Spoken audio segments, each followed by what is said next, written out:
एक बार की बात है, एक गांव में एक बूढ़ी औरत रहती थी जो कि बहुत गरीब थी और उसका नाम शांति था। पर गरीबी के कारण उनकी जिंदगी में बस अशांति ही थी। शांति इतनी ज्यादा गरीब थी कि किसी किसी दिन भूखे पेट भी सोना पड़ता था, क्योंकि उसके घर में पैसे कमाने वाला कोई नहीं था और उसके लिए रोज काम करना काफी मुश्किल था। आज तो बेचने के लिए ना कोई सूखी लकड़ी मिल रही है और ना ही खाने के लिए कोई फल मिला।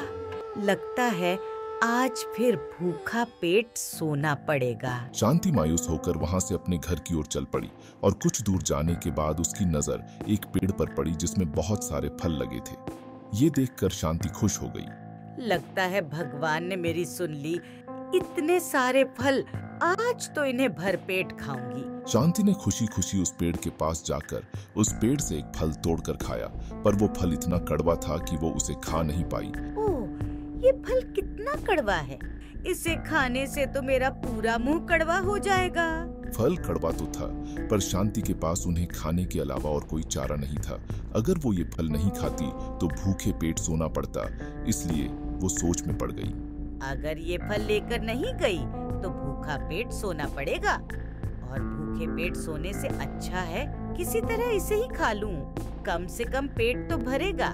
यह सोचकर शांति ने उन्हें कड़वे फलों को तोड़कर अपने पास रख लिया और घर की तरफ चली गई। और कुछ दूर चलते ही उसे लाला के दुकान के बाहर लगा एक बोर्ड दिखाई दिया जिसने लिखा था, फल के बदले चावल ले लो। ये देख शांति वहीं रुक गई। फल के बदले चावल ले लो? लगता है आज मुझे खाने को स्वादिष्ट चावल मिल ही जाएंगे। शांति गरीब जरूर थी, पर वो बहुत चालाक भी थी। बोर्ड पढ़कर उसने कुछ सोचा और लाला की दुकान में चली गई और जंगल से तोड़े हुए फल निकालकर लाला को दिए। लाला जी, ये लो फल और बदले में मुझे चावल दे दो। लाला ने शांति से फल लेकर उन्हें जैसे ही देखा, उसे समझ में आ गया कि फल कड़वे हैं।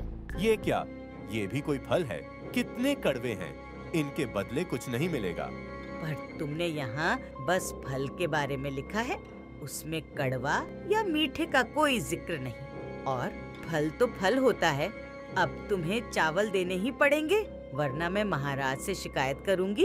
अरे नहीं नहीं, ऐसा करने की कोई जरूरत नहीं, मैं देता हूँ। शांति की बात बिल्कुल सही थी, इसलिए लाला को ना चाहते हुए भी शांति को कड़वे फल के बदले चावल देने पड़े और इस तरह शांति ने अपनी चालाकी से खाने का इंतजाम कर ही लिया। वाह, इतने दिनों के बाद चावल खाकर मजा आ गया।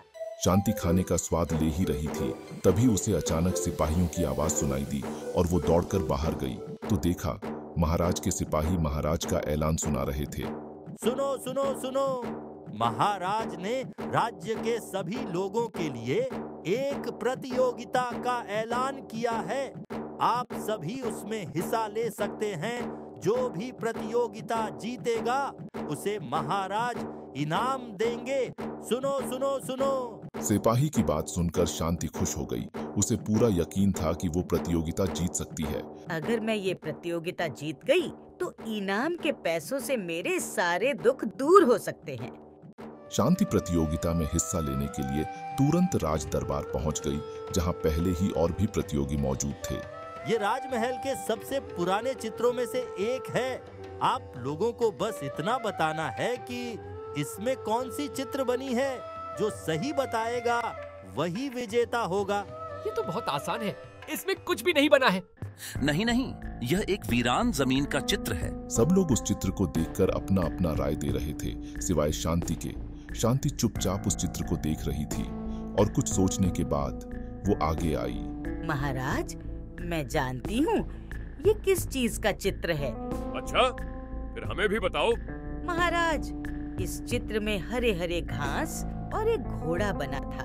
अच्छा, हमें तो नहीं दिख रहा। शांति और तुम्हें ऐसा क्यों लगता है कि इसमें घोड़ा और घास बना था? और अगर था तो अब क्यों नहीं दिख रहा? सब लोग शांति की बात सुनकर हैरान थे, पर शांति को पता था कि वो क्या बोल रही है। उसने मुस्कुराते हुए महाराज को जवाब दिया। महाराज, इस चित्र में एक हरी भरी घास से भरा मैदान था जिसमें एक घोड़ा घास चर रहा था। और जैसा कि आपने बताया था कि चित्र बहुत पुरानी है, इसलिए मुझे लगता है कि घोड़े ने मैदान का सारा घास खा लिया, इसलिए ये सफेद दिखाई दे रहा है। ये क्या कह रही है? चलो ये मान भी लिया कि घोड़े ने सारा घास खा लिया, पर फिर भी घोड़ा तो दिखना चाहिए। बताओ घोड़ा कहाँ है?